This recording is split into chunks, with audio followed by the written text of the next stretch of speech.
আজ পর্যন্ত কোনোদিন মুসলমানদের উৎসব শবে বরাত একটা হিন্দু মসজিদে দেখার জন্য আসলো না। মুসলমানদের উৎসব শবে কদর একটা হিন্দু কোনোদিন চাওয়ার জন্য আসলো না। মুসলমানদের উৎসব রমজান মাসের রোজা একটা হিন্দু কোনোদিন তোমার সাথে সমাজ করার জন্য রাখলো না। একটা হিন্দু কোনোদিন তোমার ঈদের নামাজে আসলো না। একটা হিন্দু কোনোদিন তোমার সাথে জুমার নামাজে অংশগ্রহণ করলো না, তোমাকে দেখার জন্য পর্যন্ত আসলো না। তার কারণ হলো হিন্দুরা মনে করে এটা মুসলমানের উৎসব, আর তুমি মুসলমান হইয়া হিন্দুর দুর্গা পূজায় কিভাবে গেলা?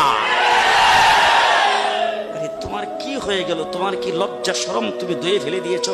তোমার কি কোনো লজ্জা শরম নাই? তোমার কি কোনো লজ্জা শরম নাই? আবার কি সুন্দর বলতেছ, ধর্ম যার যার উৎসব সবাই। হাই হাই হাই, ও মুসলমান যুবকেরা ভালো করে শোনো, ধর্ম যার যার উৎসব সবার, তাইলে বিয়া যার যার বউ তো সবার।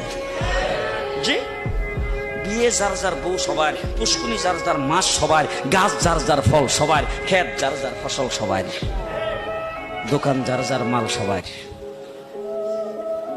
এখন ঘুমাইছে কি কথা বলেন না কেন?